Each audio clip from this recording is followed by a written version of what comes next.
I'm Rebecca Bowering. This is Tech24. Thanks for being with us. Coming up in the programme. Welcome to New Look Facebook. Mark Zuckerberg announces the, quote, next step in telling your life. We'll give you a Tech24 guide to the timeline, ticker and open graph. And flying high to global domination, Angry Birds is the world's most popular mobile game. We talk to creators Rovio about their magic formula and where the birds will land next.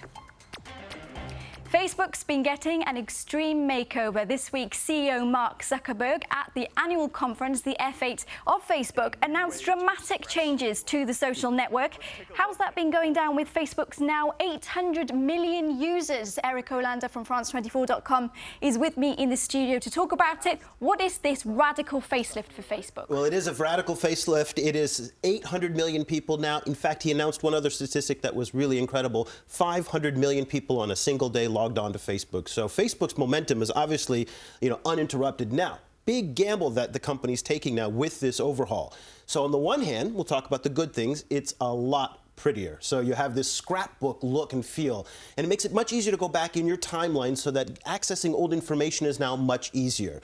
Now, the bad, and this is a big part of it, and this is the risk for the company, it exposes so much more of your personal information. It exposes so much more of your life. And in fact, what people are talking about now in the week after the announcement is they're scrubbing out all their ex-boyfriends and ex-girlfriends as quickly as they can. Seems like the perfect way to stalk somebody. It is, but again, here's the key thing about Mark Zuckerberg, which a lot of people misunderstand. He's not targeting you and me. We have to adapt to all the new privacy changes. He always goes for the 13 and 14-year-olds, that next generation, who to them this seems absolutely normal. And that's been one of the secrets of success. He brings those kids along. That's where the growth keeps coming from. And at that point, they don't mind this. Now, we are starting to see some kind of indications that they might be getting a little creeped out by this as well, too. So their average user, the time that they're spending on the site is going down as well. Let's talk a little bit about Open Graph.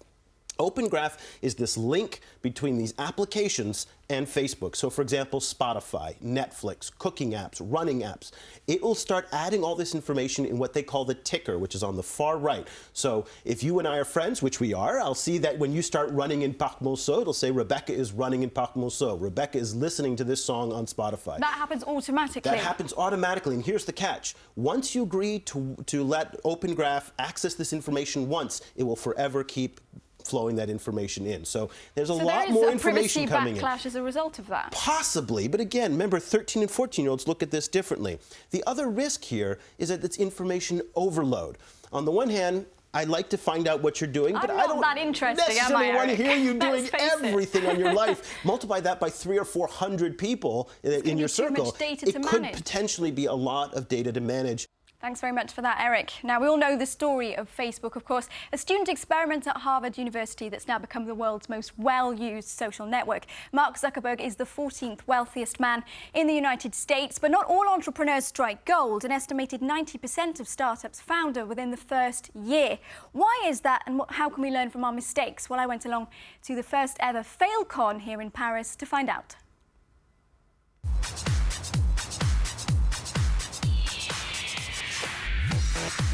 Microsoft's Paris headquarters is opening its doors to failure. Over 200 entrepreneurs, developers and investors, 2 glamorous hostesses, stories of the tech ventures that went belly up, and advice on how to make a sinking ship sail again.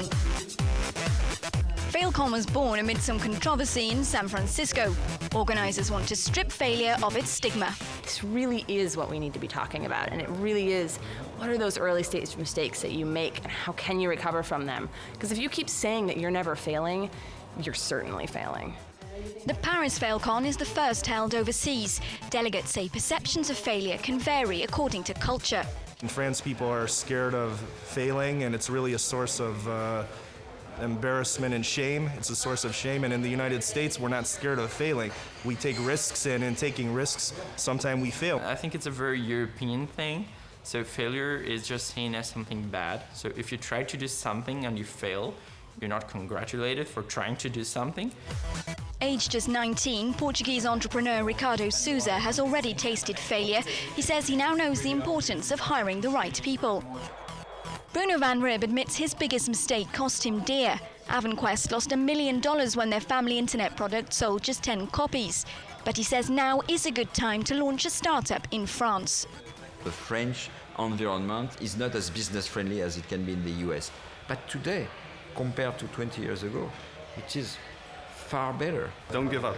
A lot of people get discouraged because it's tough, but if you have the right idea and if you can present it, you will get there. The next stop for FailCon could be Chile or South Africa. Failure is universal, but then again, so is success.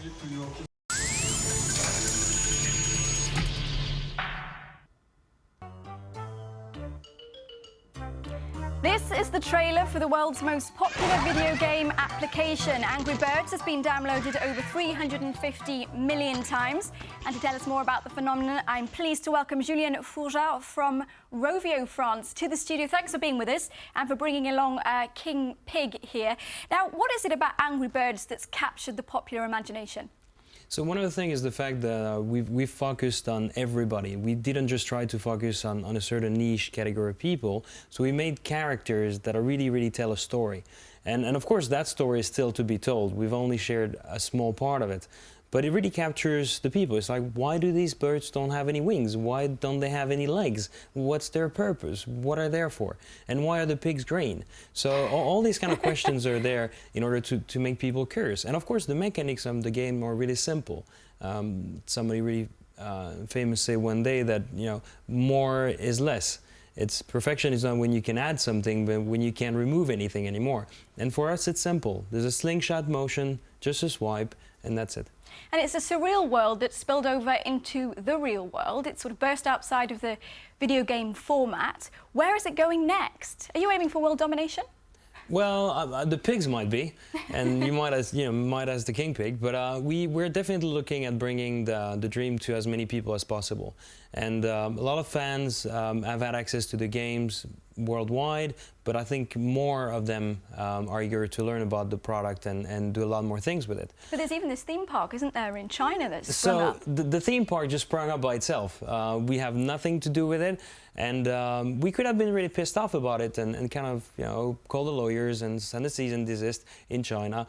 Right, but instead of that, we just talk to the guys, and we're happy that they benefit from our game and our concept. What we want, though, is we want to make sure that the fans are safe when they play. The fans are, you know, getting always the same high-level experience that we've been trying to build on the game in the real world. Thank you so much for coming in to talk to us, Julien. I hope to see Angry Birds on the big screen one day. And in fact, we're going to leave you with some more Angry Bird action. This is one of the many tributes that's sprung up online. This is a rap by Brandon Shapiro. It's clocked up over 1.3 million views on YouTube. So we'll leave you with that. And of course, the phenomenon of Angry Birds goes on and on. See you again next week. And there's the big piggy. Oh, he's the king piggy. So I guess stars and set you straight. Maybe find a golden egg and win until the next update. Screw the pigs, screw the pigs, the wearing helmets, hard hats, using tricks, fake mustaches and green skin. It don't matter cause I know I'm gonna win. Birds on the side, they're pretty fly, launch them in the air, the pigs can't hide, it's totally